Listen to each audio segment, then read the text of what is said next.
The last scar wasn't a cut, but a void. A hollow ache where something that was supposed to be there simply wasn't.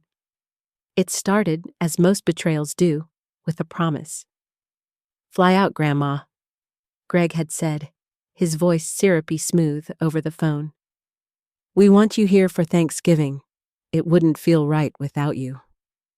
He'd said it with such conviction, such a gentle, persuasive tone, that it had settled deep in my chest, a warm, foreign sensation I hadn't felt in years, wanted. Now, that warmth had congealed into a cold, hard knot. I stood at Gate 3A of Minneapolis-St. Paul International Airport, beneath the shimmering arrival sign. The air hummed with the joyful cacophony of reunions, laughter, tears, the rustle of balloons and bouquets. Families, whole and vibrant, flowed around me like a river, claiming their loved ones with hugs and cries of relief. I, Irene Wexler, 72 years old, and feeling every single one of them, stood like a misplaced package. My wheeled suitcase, packed with my best cardigan, a pie dish, and every ounce of softness I still possessed, waited patiently beside me. My coat, folded neatly over one arm, was a shield against a chill that had nothing to do with the airport's climate control. The flight had landed 42 minutes ago. 42 minutes of people watching, of tracing the outlines of strangers' happiness, of willing my phone to buzz with a call, a text, anything. I checked my phone twice, reread Melanie's text 3 times. "We'll be there. Kids can't wait to see you." My reply, "Flight lands at 3:10. Can't wait to hug everyone," remained unanswered. A small, insidious voice, long suppressed, began to whisper, "They forgot you." No, it couldn't be. Not this time.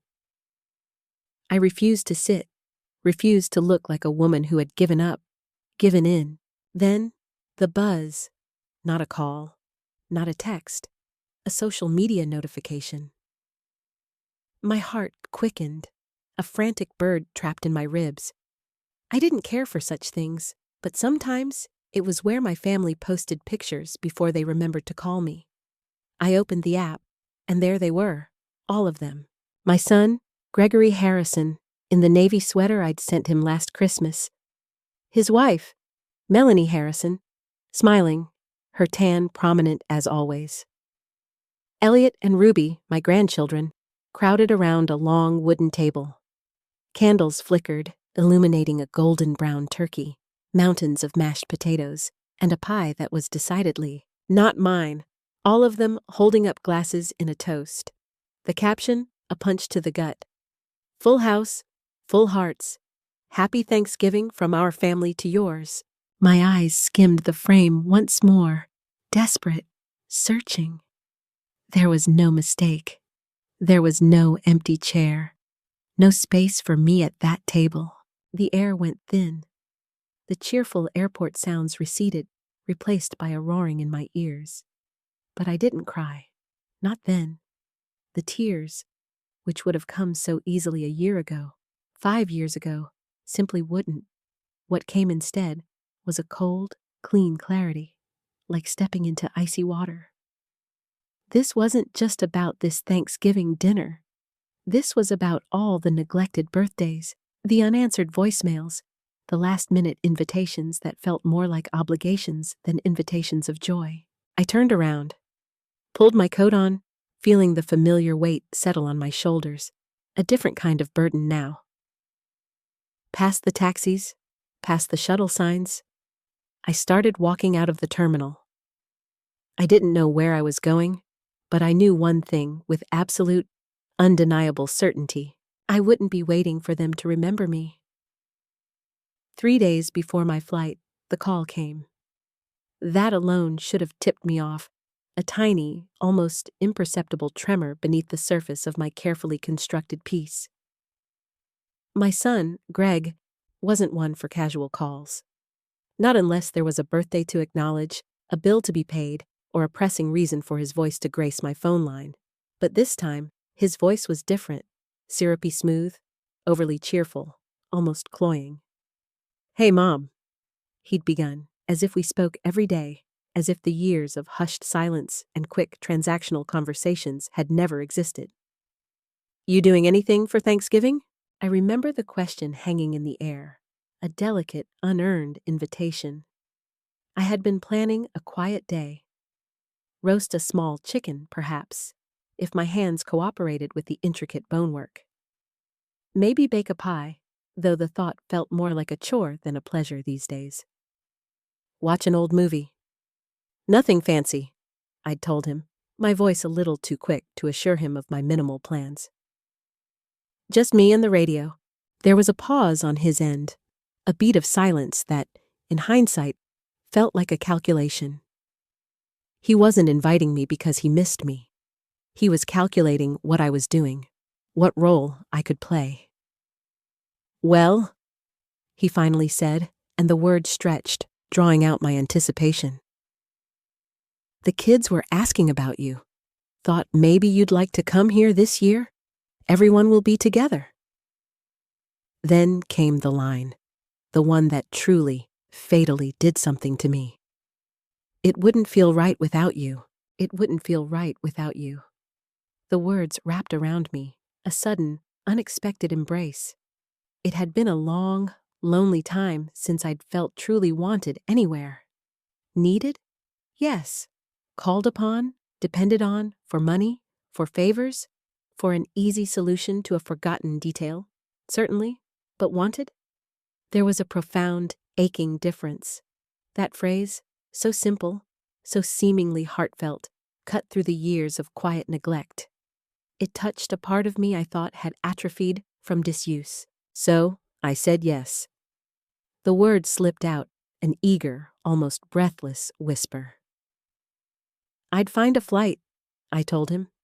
Greg didn't offer to book it, didn't suggest reimbursement, and I, caught in the sudden, blinding light of feeling desired, didn't ask. I still had the envelope with the Christmas money, tucked away for emergencies. This, I reasoned, felt like one. A different kind of emergency, perhaps, but an emergency of the heart nonetheless. After we hung up, I stared at the phone for a long time, my fingers still curled around its smooth surface. I tried to remember the last time I'd felt genuinely excited. Not worried, not anxious, not obligated, just uncomplicatedly, truly excited. The last time someone had invited me without adding a subtle request, a hidden chore, it had been years, too many years to count. That evening, I booked the ticket, found a non-stop flight on sale, a small victory that somehow amplified my burgeoning joy. I even paid the extra $12 to choose a seat with more legroom. Silly, perhaps, to indulge in such a small luxury, but if I was going to travel halfway across the country, I might as well do it with a little comfort, a touch of self-care I rarely allowed myself. The next day, I went shopping, not just for gifts, though I did pick up 2 books for Elliot and Ruby, and a box of dark chocolate truffles for Melanie, the kind she used to like. No, I also bought something for myself. A new cardigan, navy blue, soft wool, the kind that draped just right at the hips. The kind that made you feel like maybe, just maybe, you belonged in the picture too. I packed 3 days ahead of time. Checked the weather in Minneapolis, set my heating to low, took the trash out early. I didn't tell my bridge group I was leaving.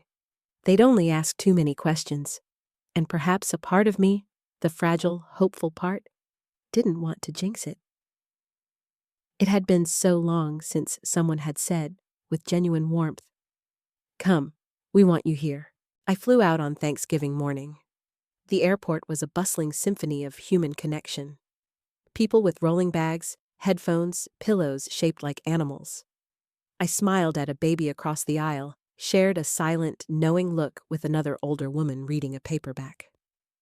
Both of us with our hands in our laps, both with stories unspoken. When the plane landed, I smoothed down my skirt, brushed imaginary crumbs off my lap. I had worn my good shoes, the black ones with a tiny heel. I wanted to look like the kind of woman you invite, and I believed I was, until I wasn't. The memory of past Thanksgivings, the ones I had hosted, The ones I had poured my heart into now felt like faded photographs, sepia-toned and distant. Yet, for a brief, hopeful moment, the call from Greg had brought them rushing back, vibrant and full of the warmth I yearned for. I remembered the kitchen, filled with the scent of sage and roasting turkey, the clatter of pots and pans, that familiar, comforting chaos of family. There was the Thanksgiving when Ruby, barely 4, had insisted on cutting snowflakes from paper napkins. Her tiny, earnest fingers struggling with the scissors, her tongue peeking out in concentration. Melanie, then newly married to Greg, had sat at the table, tight-lipped, her phone often in her hand, but even she had offered a rare, soft smile at Ruby's earnestness. I had laughed, a genuine, full-bellied sound, and praised Ruby's creations, taping them to the kitchen window where they fluttered gently in the draft. And Greg, my son, my only child. I remembered his 10th Thanksgiving when he'd been sent to the adults' table for the first time. He'd spilled gravy, a dark viscous stain spreading across the white linen tablecloth I'd spent hours ironing. Melanie had tutted, but I had simply waved a dismissive hand, bringing out a damp cloth. "It's just gravy, darling," I'd said, smoothing his ruffled hair. "It'll wash out." Back then, problems seemed so easily remedied, stains so readily erased. My love for them, for this burgeoning family, felt boundless, as endless as the supply of mashed potatoes I'd heap onto their plates. There was a particular Christmas, just 2 years ago, when Melanie had called, her voice hesitant. "We'd love to have you over if it's not too much trouble getting here." That pause in her voice, the almost imperceptible hesitation before, "if it's not too much trouble." I had noticed it then, a tiny prick of unease, but had dismissed it. They need me. They want me. I'd made them a ham, a labor of love, and taken 2 buses across town, my arms aching from the weight of the festive dish. The cold had bitten at my cheeks, but the thought of their smiles had warmed me. Greg's 40th birthday. I had sent him a beautiful leather wallet engraved with his initials, a gift chosen with careful thought and affection. His response had been a group text, a generic, "Thanks for the gifts, everyone," devoid of any personal touch. It had stung, a little. But I had told myself, he's busy. He has a family now.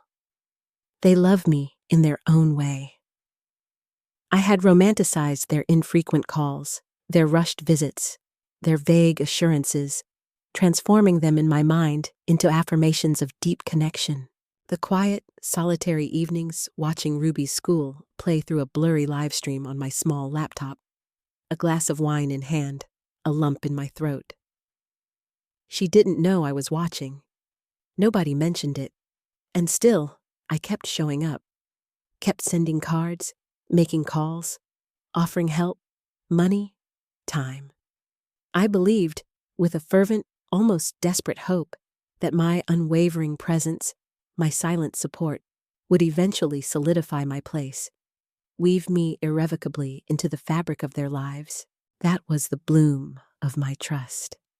A fragile, cultivated flower, watered by my own desire to belong, to be cherished. I had poured years of unspoken longing, of quiet sacrifice, into this garden of family, convinced it would yield a bounty of love and connection. The deeper the roots of this trust grew, the more painful the eventual uprooting would be. The belief that they truly desired my presence, that it wouldn't feel right without me, was the most beautiful and ultimately the most devastating of all illusions. It was the foundation upon which the coming shattered fragments of my faith would land. The flight had landed for 42 minutes, a silent timer ticking down the realization that had begun to dawn on me. As I stood beneath the arrival sign, a misplaced package in a sea of joyful reunions, the carefully constructed facade of my family's affection started to splinter. It wasn't a sudden, cataclysmic shatter. Not yet. It was a subtle, almost imperceptible crack, a tiny fissure in the bedrock of my trust that had been forming for years. I remember the first cracks. They weren't dramatic confrontations or shouted arguments. They were quieter, more insidious, like the forgotten birthdays. Not just mine, but sometimes even the children's, saved only by my reminder, or a hastily sent gift that felt more like an afterthought than a celebration. Greg's 40th birthday, for instance.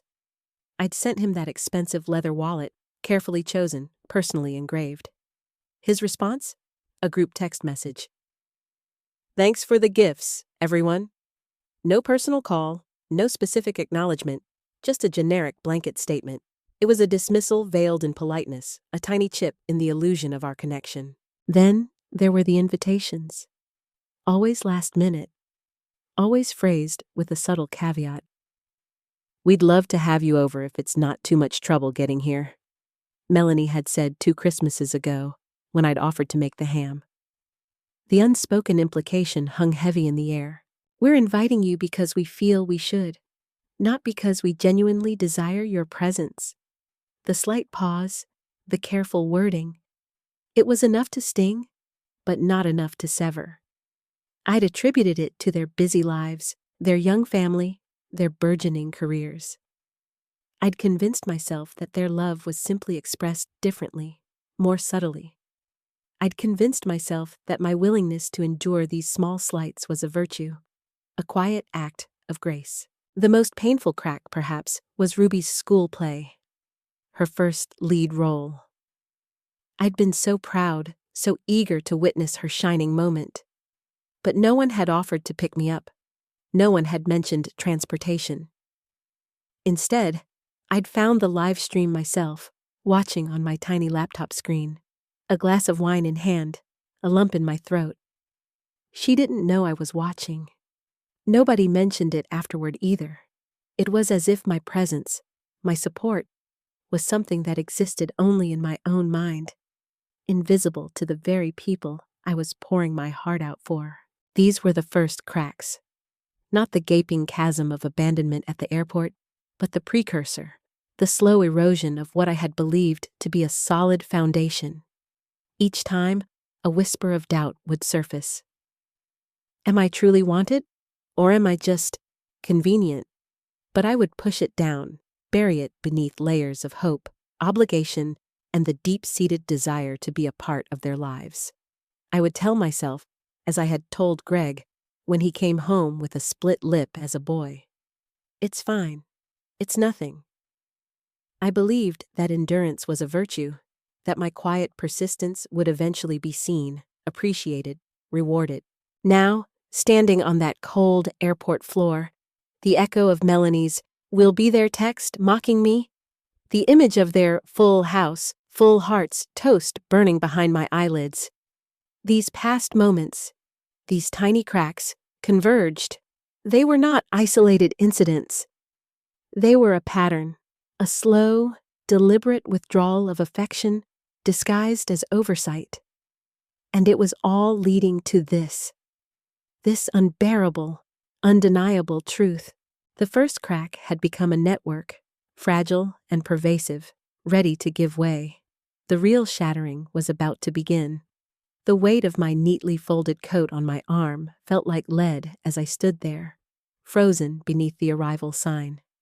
The soft hum of the airport, once a backdrop to joyful reunions, now felt like a high-pitched whine in my ears.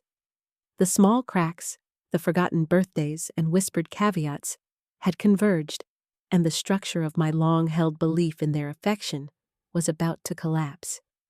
This wasn't a gentle yielding. This was the sudden, brutal impact of a hammer blow. This was the shatter. My fingers, trembling slightly, opened the social media app again. The image seared itself into my mind.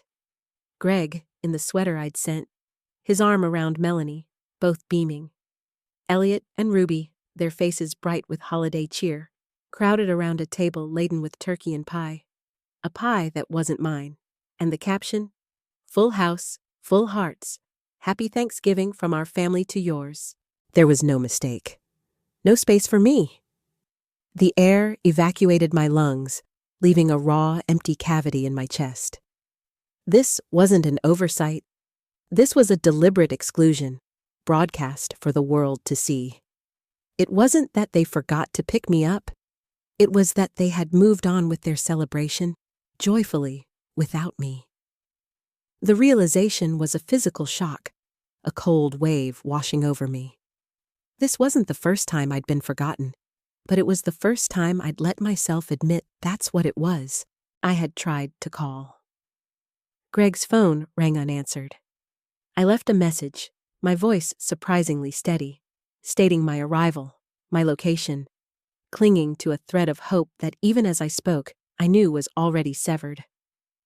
Said I hoped everything was okay and that I'd wait a little longer.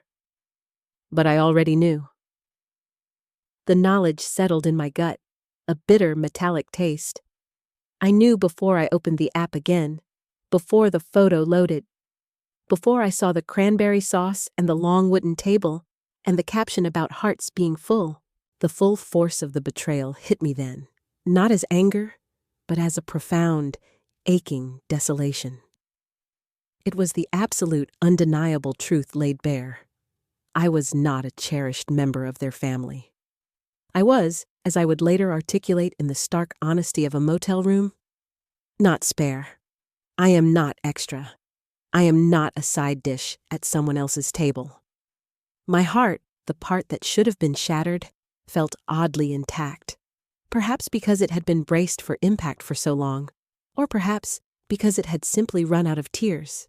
The walk from baggage claim to the exit felt longer than usual. Perhaps it was the weight of the suitcase, but more likely, it was the weight of something else entirely. I rolled my bag past the coffee kiosks, the families reuniting, the young woman crying with joy into her boyfriend's shoulder.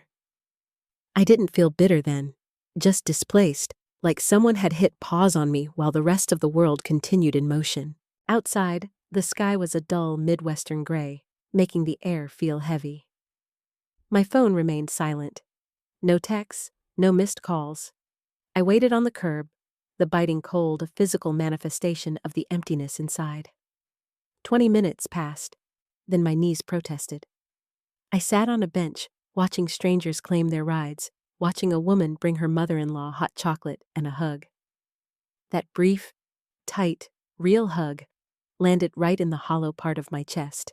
The reality was undeniable. They weren't coming. Not today, maybe not ever. The trust I had so desperately clung to, the belief in my irreplaceable value to them, had shattered into a million irreparable pieces. And standing there, alone on the curb of an unfamiliar city, I knew that the woman who had arrived full of hope and naive expectation had just ceased to exist. In her place, something new, colder, and far clearer was beginning to take shape. The walk from the airport terminal felt endless, each step a dull thud against the pavement, echoing the emptiness inside me. My good shoes, the black ones with the tiny heel, were scuffed from the unexpected trek. My new navy cardigan, bought with such hopeful anticipation, felt heavy and damp with the cold that had finally permeated my resolve. The world outside the airport was a blurred landscape of rushing cars and indifferent faces. I was moving, but I felt utterly, profoundly still, like a statue carved from loss. I rolled my suitcase past the coffee kiosks, past the families reuniting with shouts of joy, past a young woman crying happily into her boyfriend's shoulder. I didn't feel bitterness, not yet, just a profound sense of displacement, as if someone had hit pause on me while the rest of the world continued in motion. The sky was a dull, Midwestern gray, making even the air feel heavy. My phone remained stubbornly silent. No text, no missed calls. I checked the time again. 3:54 p.m. Thanksgiving dinner probably wouldn't start until 5 or 6. Maybe they were busy. Maybe the kids were wild. Maybe the turkey needed basting. A dozen reasons, all of them harmless, offered themselves up. But even harmless reasons sting when you're standing alone at arrivals. I waited on the curb for another 20 minutes. My knees, usually reliable, began to protest. The cold seeped into my bones, a tangible ache that matched the one in my chest. I sat on a bench, a woman of a certain age, neatly dressed, watching strangers climb into cars that knew their names. I watched a woman in a puffy jacket bring her mother-in-law a hot chocolate and a hug. That hug, brief, tight, real, landed right in the hollow part of my chest. It was a simple act of care, a fleeting moment of connection, that magnified my own profound loneliness. At some point, I tried calling Greg again. No answer. I left a message, my voice surprisingly flat, devoid of the emotion that roiled beneath the surface. I had landed. I was at the usual pickup point. I hoped everything was okay. I would wait a little longer. But the words felt like dust in my mouth. I already knew. I knew before I opened the app again, before the photo loaded, before I saw the cranberry sauce and the long wooden table and the caption about hearts being full. It wasn't the first time I'd been forgotten, but it was the first time I'd let myself admit that's what it was. The realization was a heavy, suffocating blanket. My vision blurred, not with tears, but with a profound weariness. Every instance of their casual neglect, every unreturned call, every missed birthday, every invitation laced with obligation, they all came flooding back, a torrent of quiet disappointments that had eroded me over years.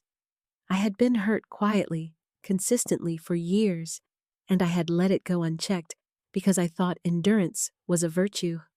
But it wasn't. It was simply delay, the cost of silence. I rose from the bench, dusted off my coat, and pulled my suitcase behind me. No cab, no Uber.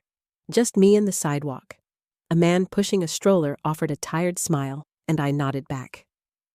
Funny how in airports, or outside them, you can sometimes feel more seen by strangers than your own blood. It was nearly 5 by then. The air had turned sharper, the kind of chill that slides under your collar and asks, "What now?" I didn't answer. I just kept walking. My good shoes, made for comfort within a warm home, were not made for this much pavement, but I didn't stop. I walked until I saw the flickering neon sign of Tina's Diner. The warmth inside, the smell of hot grease and cinnamon, felt like a temporary reprieve from the cold, emotional void I had descended into. Tina's Diner was a relic, a haven of cracked stools and yellowed menus, smelling faintly of hot grease and cinnamon.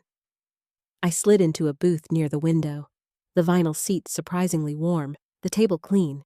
The waitress, a woman with a short ponytail and kind eyes, greeted me with a "Happy Thanksgiving, hun." My own voice, when I replied, surprised me with its steadiness. "Same to you," I said. I ordered pumpkin pie and tea, not because I was hungry, but because it was something concrete to hold on to. My suitcase sat beside me like an obedient dog. My phone, face down on the table, vibrated once. I didn't flip it over. The pie arrived, warm, with a dollop of whipped cream that leaned a little. The tea was strong and slightly bitter, just the way I liked it. I took a bite, then another. It was, impossibly, the best piece of pie I'd had in years, not because of the spices or the crust, but because, for once, I hadn't made it for anyone else. I ate slowly, deliberately. I didn't rush. I didn't scroll. I didn't wait for anyone to show up and tell me it was all a misunderstanding. They weren't coming. Not today. Maybe not ever. And still, there I was, whole, breathing, sitting at a booth under paper turkeys, letting the heat return to my fingers. When the waitress brought the check, she asked, "Want another slice to go?" I thought about it for a moment, then nodded. "Yes, for later," I said. She winked. "Best decision you'll make all day." I smiled, not because it was funny, but because she was right. Stepping back outside, the air bit sharper, But the little white bag with my second slice of pie dangled from one hand, and my suitcase rolled behind me with a soft plastic rattle. I didn't have a plan. No hotel booked. No one waiting. But somehow, I didn't feel lost. Not exactly. There's a kind of peace that comes when you finally stop expecting the people who hurt you to fix it. The wind picked up as I walked. It wasn't far to the nearest budget motel. I'd seen the sign while trudging from the airport. Valley Inn, weekly rates available. Nothing fancy, a square, low-slung building with beige paint and a vending machine by the front door. But it had lights on, and right now, that was enough. Inside the lobby, a man behind the counter was watching a football game on a tiny TV. He barely looked up when I entered. "Need a room?" he asked. "Yes, just for one night," I said. "Single." My good shoes were scuffed. My cardigan smelled faintly of airplane. "Single," I repeated. He slid a form across the counter. ID and card. While he typed, I glanced at the TV. Some team in red and gold was losing badly. He didn't seem to care. "Room 114, he said, sliding me a key on a flimsy ring. "End of the row." The room was just what I expected. 2 lamps with mismatched shades, a bedspread patterned in muted browns, a television older than both my children. But it was warm. It had a working heater and a surprisingly clean bathroom. I peeled off my shoes and sat on the edge of the bed. My feet ached. My back ached more. But my heart, the part that should have been shattered, felt oddly intact. I stared at the phone for a long time before turning it back over. 3 missed calls from Greg, 2 from Melanie, a single text. "Mom, where are you?" No apology, no explanation, just confusion. As if I had disappeared, as if I were the one who forgot to show up. I didn't reply. Instead, I unzipped my suitcase, took out my notebook, the one I use for grocery lists and thoughts I never say out loud, and wrote something on a fresh page. "I am not spare. I am not extra.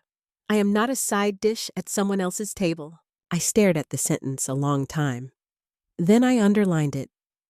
I could have cried a year ago. 5 years ago, I would have. But tonight, the tears wouldn't come. What came instead was an odd clarity, like stepping into cold water. Shocking, but clean. It wasn't just about this dinner or the airport. It was the years that led up to it. The birthdays they skipped, the voicemails left unanswered, the last-minute invitations that always sounded like obligations, never joy. The awakening wasn't a sudden burst of anger, but a slow, quiet realization. The raw, open wound of betrayal was still there, but now, a powerful, chilling resolve began to crystallize within me. A spark of defiance, an unyielding will to survive, not just the physical discomfort, but the emotional pain. I had been hurt, yes, but I was not broken. And for the first time, I understood that my power lay not in their recognition, but in my own definition of self. The hollow in my chest wasn't empty anymore. It was filling with a silent, steely determination. The motel room, stark and unadorned, became my sanctuary. The thin blanket, pulled up to my chin, offered little physical comfort, but the newly found clarity in my mind was a shield against the biting cold of betrayal. I had spent years, decades even, explaining myself, explaining my choices, my presence, my quiet acts of generosity. Now, in this anonymous space, surrounded by the wheezing heater and the distant hum of the freeway, I no longer felt the need to. The silence that had once felt like a void now pulsed with a nascent power. My notebook lay open on the nightstand, the underlined declaration. I am not spare. I am not extra. I am not a side dish at someone else's table. A stark monument to my awakening. I looked at the words, letting them sink in, not with anger, but with a quiet, firm resolve. The tears that had refused to fall at the airport now felt like a distant, irrelevant memory. What had come instead was an odd clarity, shocking but clean. It wasn't just about this particular Thanksgiving dinner or the painful public display of their full house, full hearts without me. It was about the years that led up to it, the birthdays they skipped, the voicemails left unanswered, the last-minute invitations that always sounded like obligations, never joy. I remembered Melanie's hesitant voice 2 Christmases ago, asking if it's not too much trouble getting here. I remembered Greg's generic group text after his 40th birthday, thanking everyone for gifts. I remembered watching Ruby's school play on my little laptop, alone. I had kept showing up until today. The thought of revenge was not a burning, destructive fire within me. It was something far more subtle, more internal. It wasn't about inflicting pain, but about drawing a line where I hadn't before. It was about recognizing that love doesn't grow from sacrifice alone. It needs light. It needs truth. My heart, which should have been shattered, felt oddly intact, filled now with a new kind of resolve. This was not about punishment, not really. This was about freedom. Freedom from old loyalties that only moved in one direction. Freedom from the guilt I'd carried so long, I'd forgotten what lightness felt like. I closed my eyes, the images of their perfect Thanksgiving, their full table, playing behind my eyelids. They thought I had disappeared, as if I were the one who forgot to show up. The irony was a bitter pill. Now, their confusion would be my silence. My silence, my choice, would be a new kind of noise. The initial whispers of vengeance weren't about hurting them, but about healing myself.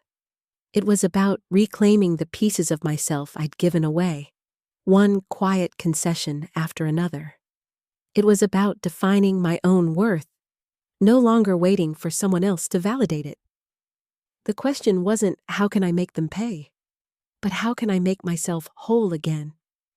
And the answer began to form, not in a surge of anger, but in the cold, clear logic of a woman who had finally run out of patience. My final act wouldn't be polite. It would be clear. I picked up my notebook again. This time, I didn't write feelings. I wrote a plan. The faint smell of stale coffee and disinfectant hung in the air of the motel room, a stark contrast to the lavender and old wood that permeated my own home. Yet, in this anonymous space, a quiet revolution was taking root. My notebook, open on the worn desk, was no longer just a repository for grocery lists or unspoken thoughts. It was becoming a canvas for a new kind of architecture, a blueprint for my liberation. The whispers of vengeance, once vague stirrings, were now solidifying into concrete steps. I hadn't slept much, but I felt a strange, invigorating energy, the kind that comes when a heavy burden is lifted, replaced by purpose. The ache in my feet and back was still there, a lingering echo of the previous day's stark reality. But my mind was sharp, clear, unclouded by the usual haze of disappointment or self-doubt. The raw clarity I'd felt in the diner, then in this room, was like a powerful, guiding light. My plan wasn't about shouting or dramatic confrontations in public. It was far more subtle, more precise. It was about severing the ties that bound me, not with a violent rip, but with careful, deliberate cuts. It was about recognizing that I had, for too long, subsidized their lives. That I had been useful, reliable, someone who helped because that's what mothers do. But looking at the numbers, at the years of quiet contributions, I saw it clearly. I had given politeness in return. Hollow birthdays, tired smiles, and a chair near the coat rack when there was no room at the main table. The first step was clear: finances. The silent, consistent flow of money that had lubricated their lives, that had eased their burdens, that had made me perhaps convenient, needed to stop. This wasn't punishment, I told myself, though a part of me recognized the sting it would undoubtedly cause. This was honesty. This was drawing a line where I hadn't before. Love, I now understood, doesn't grow from sacrifice alone. It needs light. It needs truth. I wrote down bank. Below it, automatic payments, all of them. Suspend. And then, power of attorney. Revoke. The thought of cutting off Greg's access, his ability to manage, or perhaps to lean on, my accounts, brought a flicker of something close to satisfaction. Not malicious, but self-preservation. This wasn't about punishing Greg. Not really. It was about recognizing that I still got to decide how I presented myself to the world, even if no one was looking. The next step, my will. The very document that outlined my final wishes, the distribution of my life's work. It needed to reflect this newfound clarity. Lawyer, Mr. Silas Albright. I wrote down his name, remembering his warm but cautious voice, the man who had handled our affairs for over 30 years, who had seen every version of family disappointment that exists. The plan was simple. Create trust for Emma. My granddaughter, Ellie, was the only one who still called me just to talk. The only one who still saw me as a person, not a purse. Emma is the beneficiary. She gets everything when I'm gone. And until then, access for her education, housing, healthcare, or emergencies. This was not about cruelty. It was about acknowledging where true connection lay. The final piece of the blueprint was more personal, less tangible, but equally vital. My voice. The silent woman, the one who had absorbed slights and forgotten moments, was gone. Write a letter to Emma for the trust. Not a legal document, but a personal statement of intent. A clear message that love without respect isn't love. Presence without care isn't family. I chose the one person who saw me before I vanished. It was a final act of definition, a declaration that my life, my resources, and my love would flow to those who truly saw me, not just those who benefited from my generosity. The details filled the page, crisp and decisive. No more uncertainty, no more benefit of the doubt. The inner turmoil that had plagued me for years had subsided, replaced by a cold, unwavering resolve. This plan, meticulously laid out in the quiet of a nondescript motel room, was not about revenge in the destructive sense. It was about architects, about rebuilding, not just my life, but my sense of self, from the ground up. The morning air outside the Valley Inn was sharp, carrying the faint scent of winter and the promise of a new day. A light frost coated the steps of the bank, making them slick, but I climbed them slowly and steadily, wearing my oldest boots and that same navy cardigan. The one I'd bought with such naive hope just days before. It didn't match my scarf, but I no longer cared about appearances. I cared about action. I was at the bank before the doors even opened, a quiet sentinel of my own resolve.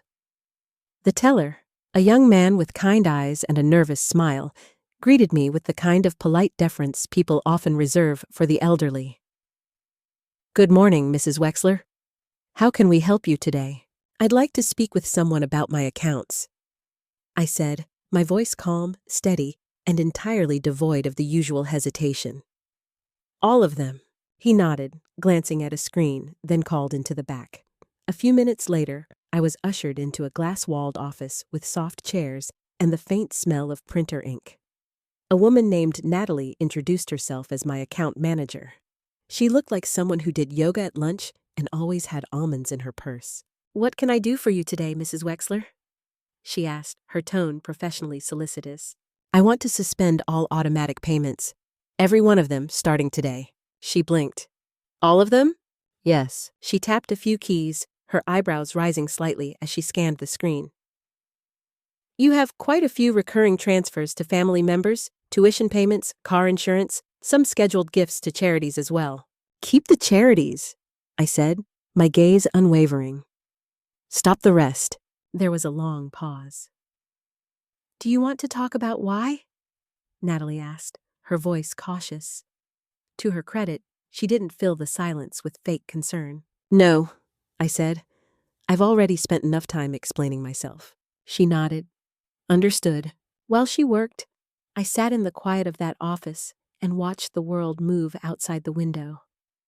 A mother wrangling a toddler into a car seat, an older man pushing a walker, a delivery truck idling too long. These were the mundane details of lives that I had quietly, consistently subsidized for years.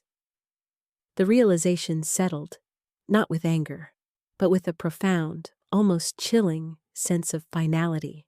Done, Natalie finally said. Everything's been suspended. I'll prepare the paperwork for full cancellation if you want to come back in to sign tomorrow. I will, I replied. She hesitated. There's also a power of attorney on file, Gregory Harrison. Do you still want him to have access? I felt my pulse slow, not rise. This was it. The first strike. The direct cut. No, I said, the word precise and firm. Revoke it. Understood. She printed the form, and I signed it with steady hands. By the time I left the bank, the frost had melted. I didn't rush. I stopped at the bakery on the corner, bought myself a fresh roll, and walked the long way home. It wasn't about punishing Greg. Not really. It was about drawing a line where I hadn't before. About recognizing that love doesn't grow from sacrifice alone. It needs light. It needs truth. The action felt potent, a quiet but powerful statement. It was a reclaiming of control, a dismantling of the silent expectations that had governed my life for too long. The confrontation wasn't a shouting match. It was this meticulous, cold, and utterly effective stroke. The first domino had fallen. Back home, the house smelled of lavender and old wood, a familiar comfort after the sterile efficiency of the bank. I pulled the pie dish from the sink, washed it gently, a small ritual of cleansing, and put it away. Maybe someday I'd make another pie. Maybe not, but I wouldn't make one for people who left me standing on a curb. That afternoon, I made the second call. To Mr. Silas Albright, my lawyer, who had handled our affairs for over 30 years. His voice, when he answered, was warm but cautious. Mrs. Wexler, what can I do for you? I'd like to make changes to my estate, I said, my voice steady, betraying none of the quiet revolution that had taken place inside me. And I want to establish a trust for Eleanor. He didn't ask why. He didn't have to. People like Mr. Albright have seen every version of family disappointment that exists. We set a time for the next day. When I hung up, I felt no triumph, no victory, just clarity. The unraveling had begun. The next morning, the sky was soft and low, that pale winter gray that wraps around the houses like gauze. At 9 sharp, I was in Mr. Albright's office, a little 2-story building with green shutters and a reception area that smelled faintly of old paper and floor polish. He stood when I entered, still as polite as he was 20 years ago. Mrs. Wexler, he said, extending a hand. It's good to see you. And you, Mr. Albright, I replied, sitting in the familiar leather chair. What are we changing today? He asked gently. My will, I said, and I want to create a trust. Everything I own, every cent, every asset, I want it protected, and I want it to go to Eleanor. Only Eleanor. He didn't blink, just nodded and pulled out a legal pad.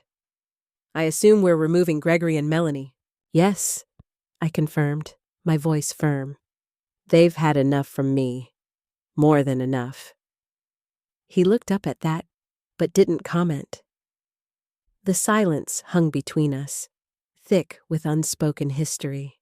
I want it airtight, I continued, emphasizing each word. No back doors, no loopholes. Eleanor is the beneficiary. She gets everything when I'm gone. And until then, she can access the trust for education, housing, healthcare, or emergencies. I'll decide what counts as an emergency. Mr. Albright smiled a little. You've thought this through. I have. And your home, your pension account, the CDs, all of it. If it has my name, it moves to the trust. Understood. He leaned back. And you want to retain full control while living? Of course, exactly. Eleanor's a good girl. Always was. I felt something in my throat tighten. She's the only one who still sees me as a person, not a purse. Mr. Albright didn't flinch at the bitterness in my voice. Then let's make sure your wishes are honored. For the next hour, we worked through every item. He asked questions. I gave firm answers. No more uncertainty. No more benefit of the doubt. When we reached the end, he gathered the papers into a folder and looked at me with something close to admiration. I'll have the final draft ready in a few days, he said. We'll get it notarized, and it'll be done. Thank you, I said, meaning it. Outside, the air had turned crisp. I walked home slowly, stopping once to buy a small poinsettia at the florist. I didn't decorate much anymore, but I wanted something bright on the kitchen table, something alive. The actions I was taking, cutting off the financial umbilical cord, redirecting my legacy, were not about tearing them down completely. It was about exposing the hidden secrets of our relationship, the silent assumptions, the unacknowledged dependencies. The secrets weren't malicious in themselves, but their constant presence had distorted the truth of our bond. Greg and Melanie would be forced to confront the true cost of their convenience, the hidden price of my quiet giving. They were about to learn that my yes had a limit, and that my silence, once a sign of endurance, was now a powerful act of defiance. This was the true unraveling. The moment I stepped through my front door, the phone rang. I didn't recognize the number, but I answered anyway. Grandma. It was Eleanor, her voice breathy, nervous, warm. I got your letter. I sank onto the kitchen table chair, the one where I'd hosted years of Thanksgivings. You did? A pause. I didn't know what happened. Dad and Melanie said you canceled your flight last minute. They made it sound like you just changed your mind. Of course, they did. I was there, I said softly, the words tasting like ash. I landed. I waited. I saw the photos. Eleanor went quiet. I'm so sorry, she whispered. I had no idea. I know, sweetheart. That's not on you. I should have called. I should have checked. You didn't know. You're not the one who made that choice. My voice was gentle, but the truth of it was sharp. She sniffled on the other end. I missed you so much that day. It didn't feel right without you. For the first time since the airport, tears stung behind my eyes, but they didn't fall. Not this time. Thank you, I said. That means more than you know. A silence settled between us, not awkward, but full. Grandma, she said finally, can I come visit next weekend? I have a break from classes. I'll take the train. My heart bloomed with something gentle and painful. Of course, I said. The guest room is ready. I'll bring the chessboard, she said.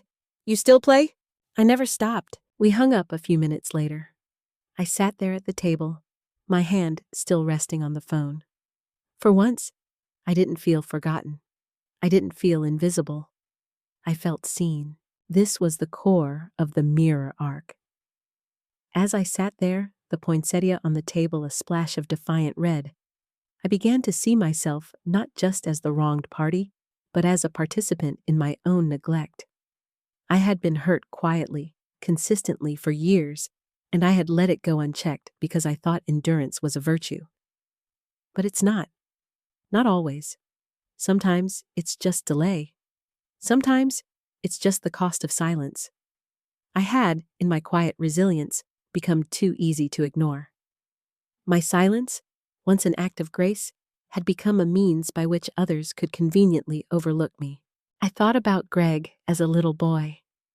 How he used to insist on sleeping with his head against my chest because your heart is louder than the rain. How he'd cry if I left for work too early. How I taught him to tie his shoes. I had loved him so completely once. Maybe I still did. But love doesn't excuse neglect, and forgiveness doesn't mean return. Not always. In Greg and Melanie's actions, I saw a reflection of my own past self. The part of me that prioritized others' comfort over my own truth, that believed in silent suffering as a form of love. Their thoughtlessness, born perhaps of habit and convenience rather than malice, was a stark mirror. It wasn't just about them forgetting me. It was about me allowing myself to be forgotten, time and again. But now, the reflection was different. My pain was giving way to understanding. I saw the patterns, the quiet erosion of boundaries, the way I had consistently made myself smaller, quieter, more convenient. And in that stark, unflinching self-assessment, I found a new strength. The fight wasn't just against their neglect. It was a battle for my own self-worth. The reflection in the mirror was no longer a victim, but a woman standing firm, finally ready to claim her own space, her own voice, and her own peace. The days leading up to Eleanor's visit were filled with a quiet, purposeful energy. My house, which had often felt like a quiet refuge from a world that didn't quite see me, now hummed with a different kind of anticipation. I cleaned, not with the hurried anxiety of preparing for critical eyes, but with the calm intention of creating a welcoming space for someone who truly belonged here. I thought about the letter I had sent Eleanor, the one that had broken the silence, that had laid bare the truth of that Thanksgiving. And I thought about her response, the gentle tremor in her voice, the pure, unburdened apology. That was the beginning of my reconciliation. The process of self-reconciliation wasn't easy. It was painful, a slow, meticulous unraveling of deeply ingrained beliefs. I had spent a lifetime equating quiet endurance with grace. I had believed that if I simply gave enough, helped enough, loved enough, silently and without complaint, my value would eventually be recognized. The airport incident, the chilling social media photo, had shattered that illusion. And in the fragments, I saw my own reflection. A woman who had, in her desperate yearning for connection, allowed herself to be diminished. I took out my notebook again, turning to a fresh page. This time, I didn't write about what they did, but about what I had done. I had allowed myself to be an accessory, a convenience, a placeholder. I had not demanded the respect I deserved. I had confused silent suffering with love. The truth was stark, almost brutal in its simplicity. My love without respect was not love. My presence without care was not family. This wasn't about punishing Greg or Melanie. It was about releasing myself from the obligation, from old loyalties that only moved in one direction, from the guilt I'd carried so long I'd forgotten what lightness felt like.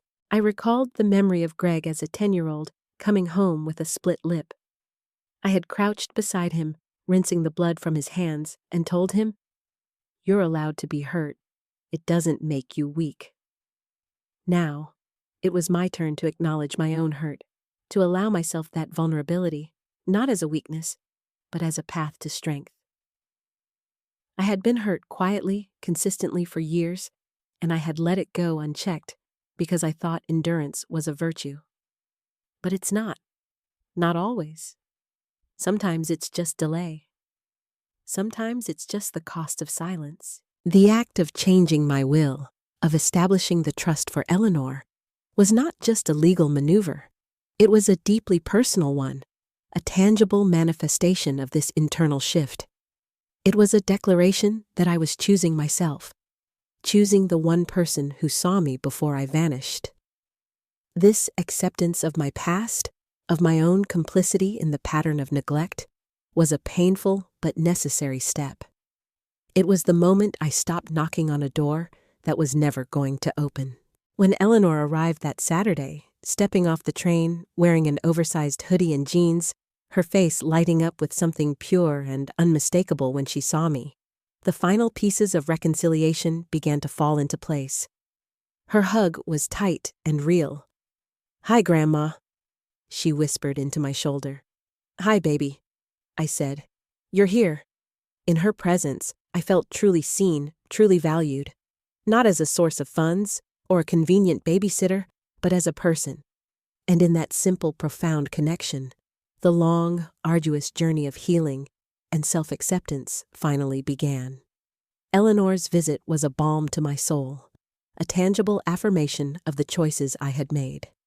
We drove home from the station in a comfortable silence, the streets of my old neighborhood feeling subtly different with her beside me. Back at the house, I made tea while she settled her bag in the guest room. She returned with the familiar ease of someone who belonged, curling up in the corner of the couch as if she'd never left. The chessboard sat waiting on the coffee table. We played a game, she won. Then another, and I won that one. Fair and square. Later, we sat at the kitchen table, nursing mugs of tea. The poinsettia I'd bought earlier that week sat in the middle, still red, still alive. "I read your letter again on the train," she said, tracing the rim of her mug. "I've never seen you write like that before." "I've never had to," I replied, the truth simple and unadorned. I used to think being quiet was a form of grace, but lately I think it's just made me easy to ignore. Eleanor looked up at me, her eyes clear. "I never ignored you." "I know." She hesitated. "Dad doesn't know I'm here," I figured.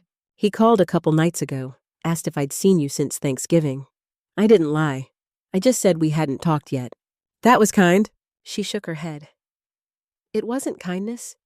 It was exhaustion. I'm tired of pretending things are normal." That surprised me. Eleanor had always been careful, diplomatic, the peacekeeper in her fragmented family. Hearing her say that, calm, steady, told me she was growing into something strong. "You don't have to pretend here," I said. "Not ever." "Neither do you." We sat in silence, just sipping our tea. And for the first time in weeks, I realized I wasn't angry anymore. I didn't need Greg or Melanie to grovel or explain or spin another story about what went wrong. I didn't need a text or a voicemail or a too-late invitation. I had this. My house, my tea, my granddaughter. I had myself. That evening, Eleanor cooked pasta with garlic and spinach, and I grated cheese while we talked about everything and nothing. We watched a silly movie afterward and laughed too hard at parts that weren't really that funny. Before bed, she sat beside me on the couch. "Grandma, I don't want to lose you." "You won't," I promised. "I can't promise forever, but I'm not going anywhere yet." She smiled, then hugged me again, gentler this time, but no less real.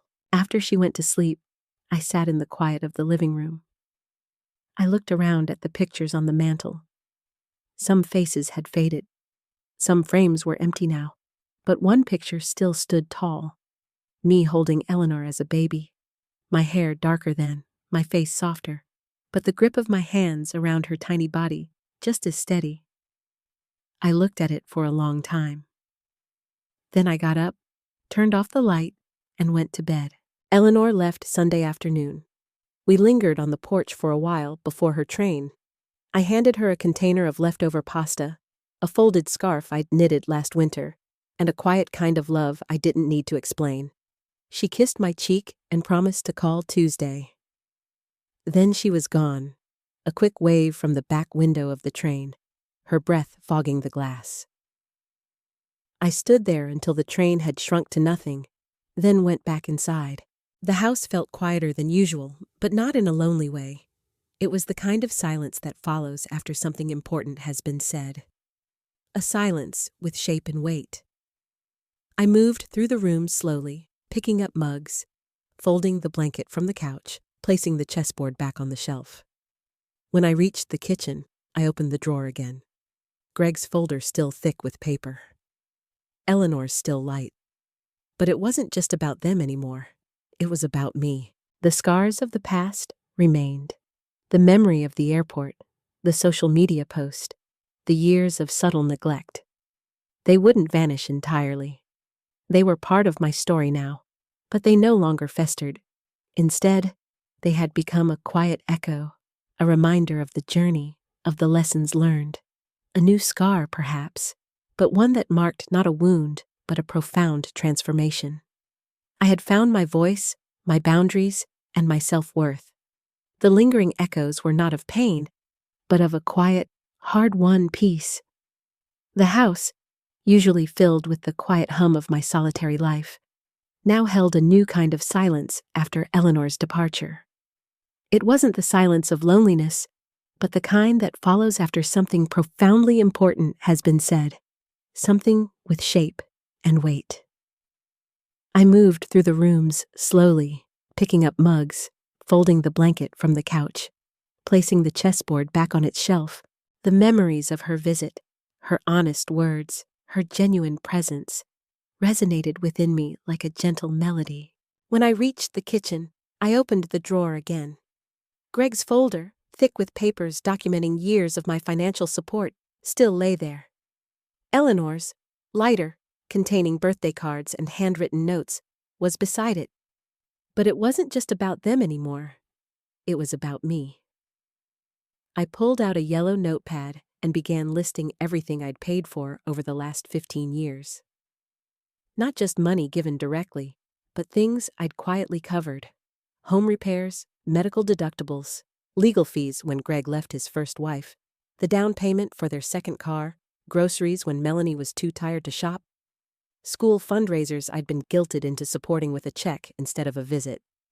Line by line, I wrote them down. By the time I finished, the list stretched over 4 pages. It was strange. I hadn't thought of myself as generous, just useful, reliable, someone who helped because that's what mothers do. That's what I did. But looking at the numbers, I saw it clearly. I'd subsidized their life. And in return, they gave me politeness. Hollow birthdays, tired smiles, a chair near the coat rack when there was no room at the main table. I wasn't angry, not really. I was just done. At 3:17 p.m., my phone rang. Greg's name on the screen. I didn't pick up. A minute later, a voicemail, then a text. "Hi, Mom. Just checking in. Hope everything's okay. Let me know when you're free to talk."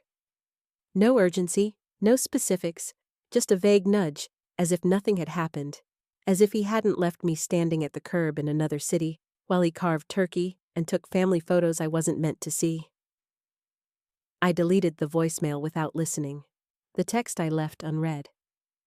Silence, I had learned, was powerful. It unnerved the people who were used to your noise, your giving, your yes. That night, I lit a candle. Not for any special occasion, just for stillness, for the quiet of the house, and the way the light caught the edge of the kitchen counter. I poured myself a glass of wine, one of the good bottles I'd been saving for a real holiday. I set a single place at the table, heated a bowl of leftover soup, and I sat. Not scrolling, not waiting, not hoping for the phone to ring. I sat in my own life. Later, before bed, I opened my email, found the folder labeled Travel.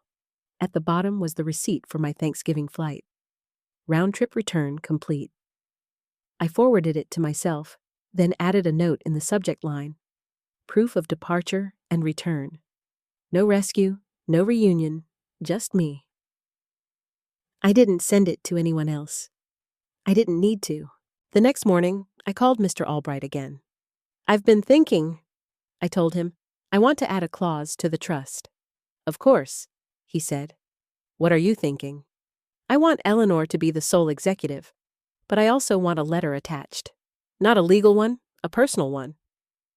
"You can include a statement of intent," he said.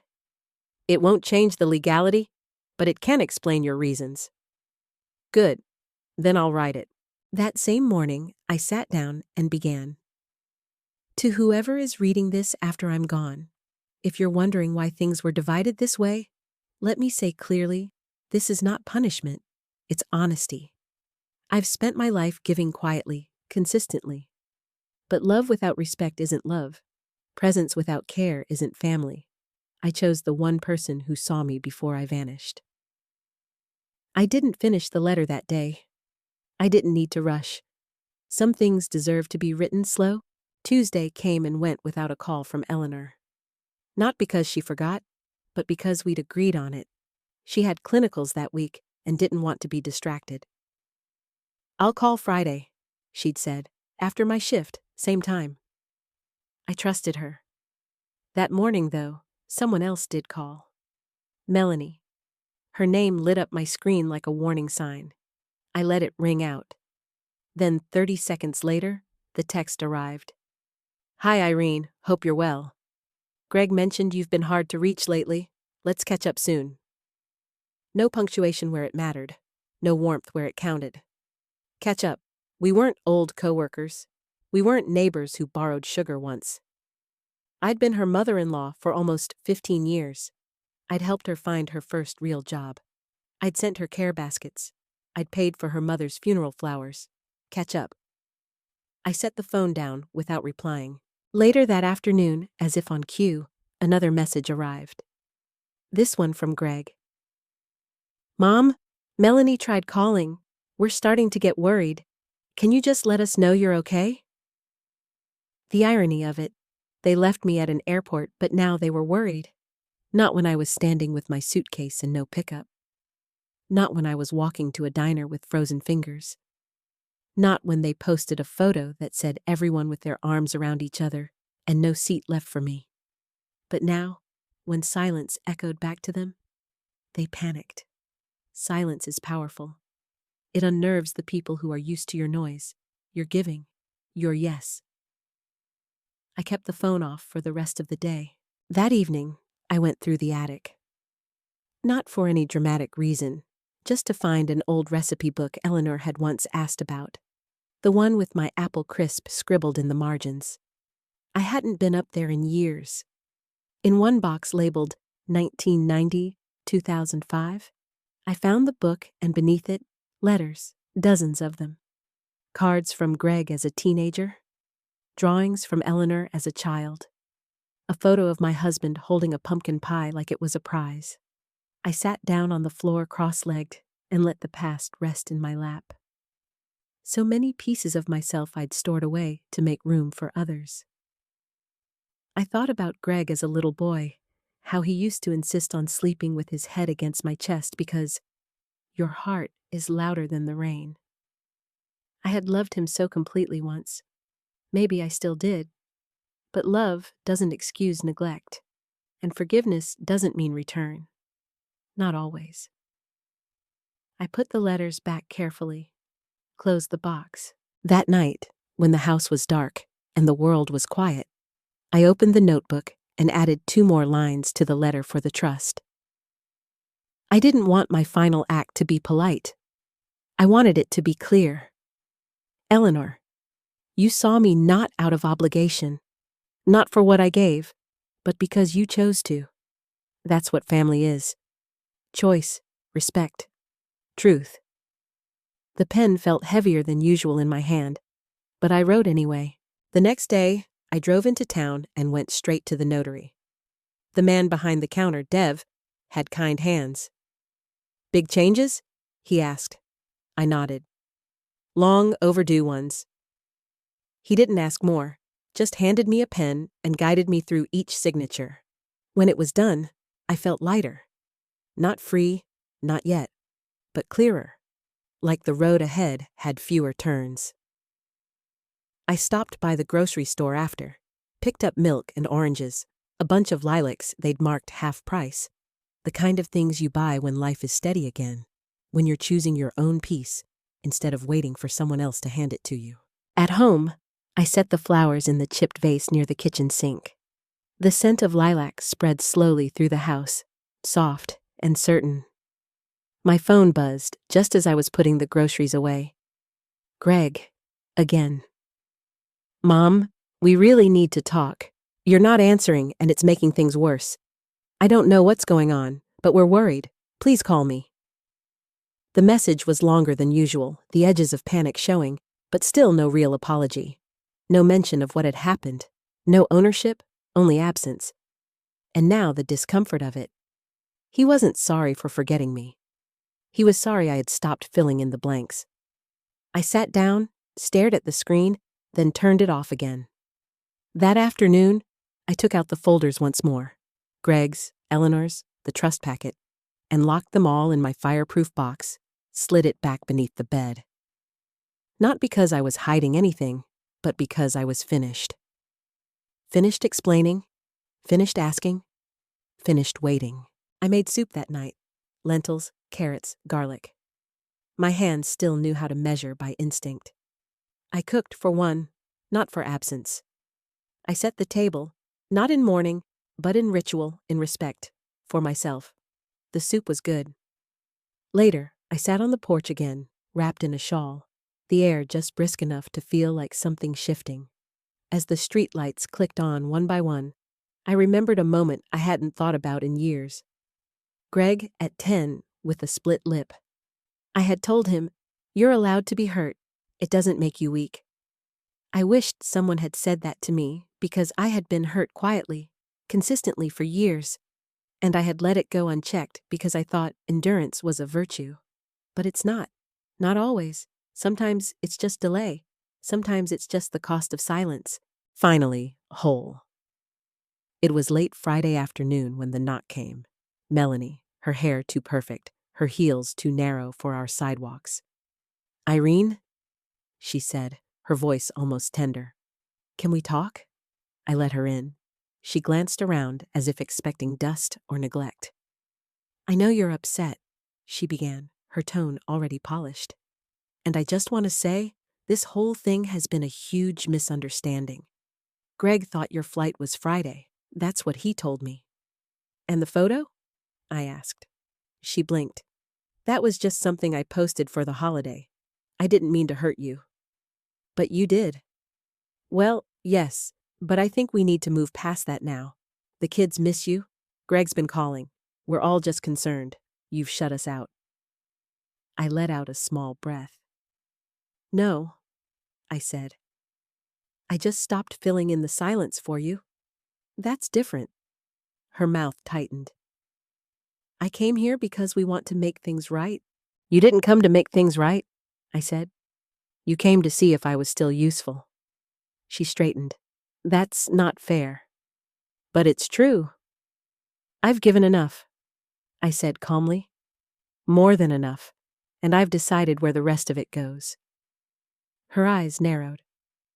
"I'm not angry," I said. "I'm not bitter. I'm simply finished." "Irene, this isn't like you." "I know," I said. "It's like me now." There was a pause. "Does Greg know you've made changes?" "I imagine he's starting to suspect." Her face faltered. "And the house, your accounts, taken care of." The silence after that was dense, a kind of reckoning. Finally, she reached for her tote and stood. "Well," she said, her tone now clipped. "I'm sorry you feel this way." I smiled just a little. "No, you're sorry I stopped accepting less than I deserved." She didn't reply, just turned and walked to the door. At the threshold, she hesitated. "Greg really is worried." "He should be," I said. "Not because I'm gone, but because I'm not coming back." The door closed behind her with the softest click. Saturday came quiet. I woke early, my body settled into a rhythm not governed by expectation or someone else's schedule. The sky was pale and soft. I took my tea to the porch. I thought about Melanie's visit, not with regret, not with anger, just curiosity. She hadn't come for peace. She came for control. And for the first time in a long time, I hadn't given it. That was the victory. Not in winning, not in being right, but in staying rooted, in no longer performing grace just to keep others comfortable. That afternoon, Eleanor called. "You sound different," she said. "Stronger?" "I think I am." Later, I spent the afternoon going through drawers in the spare room, ready to decide what mattered. I found a pair of earrings I'd once saved for Ruby's 16th birthday, symbols of something that was never mine to hold. I set them aside, not bitterly, just finally. That evening, I wrote in my notebook again, a list. Things I no longer owed. Explanations. Second chances to people who waste first ones. Apologies for taking up space. A seat at a table that won't make room. Silence. And then beside it, another list. Things I still have. My name, my peace, my mind, my home, my granddaughter's voice in my ear saying, "Stronger." I taped it to the back of the cabinet door beneath the sink. A strange place for strength, but real. That night, I set the table for one again, but this time I lit 2 candles. Not because anyone else was coming, but because I was there fully. "I'm still here," I whispered. I spent the first Sunday of December decorating the porch. Nothing elaborate, just a simple pine wreath and warm white lights. I did it because I wanted the house to glow for me for once. Inside, I put on the kettle, turned on the old radio, and let the slow jazz drift through the rooms. This year, there would be no stockings, no extra chairs, no waiting. This year, I lit the fire early and set one place for tea, my own. By the time the sun dipped behind the houses, the phone rang. "Greg," I answered this time. "Mom?" His voice was thinner than I remembered. "I'm here," I said. Calm, steady. A pause. "I saw the paperwork," he said. "Finally, from the attorney, the trust, the changes." "I figured you would." His breath caught. I don't understand. After everything?" "Exactly," I interrupted. "After everything." He went quiet. "You mean the money?" he said eventually. "I mean the pattern," I replied. "The forgetting, the late calls, the missing birthdays, the airport, the photo. That wasn't intentional." "No," I said. "It was worse. It was convenient." "You're punishing us," he said, less an accusation, more a hope for denial. "No," I said. "I'm releasing myself from obligation. I never thought it would come to this." "I know." His voice broke. "We're still your family." "No, Greg, I was your family. You haven't been mine in a long time." And with that, we ended. Not with shouting, not with resolution, just with a truth said quietly enough to echo for years. The next day, I mailed a small package to Eleanor.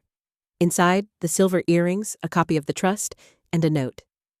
"These are yours, not because you asked, but because you showed up. Wear them when you feel uncertain. You're never invisible in this house. Not then, not now, not ever." She called 3 days later, crying and laughing at once. "Grandma, I don't know what to say." "You already did," I said. "The day you asked if you could come visit. The day you came without needing a reason. That night, I lit the fireplace and sat in its warmth. Outside, the street was quiet, dusted with the season's first snow. I thought about all the Thanksgivings that had come before, the ones I cooked through pain, the ones I sat through quietly, the ones I was invited to as an afterthought. And then this one, the one I gave myself. No carving knives, no tablecloths, no second helpings. Just a walk, a diner, a slice of pie, and the clearest thing I'd ever tasted.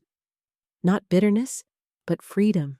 The new scar remained, a testament to the past, but it no longer defined me.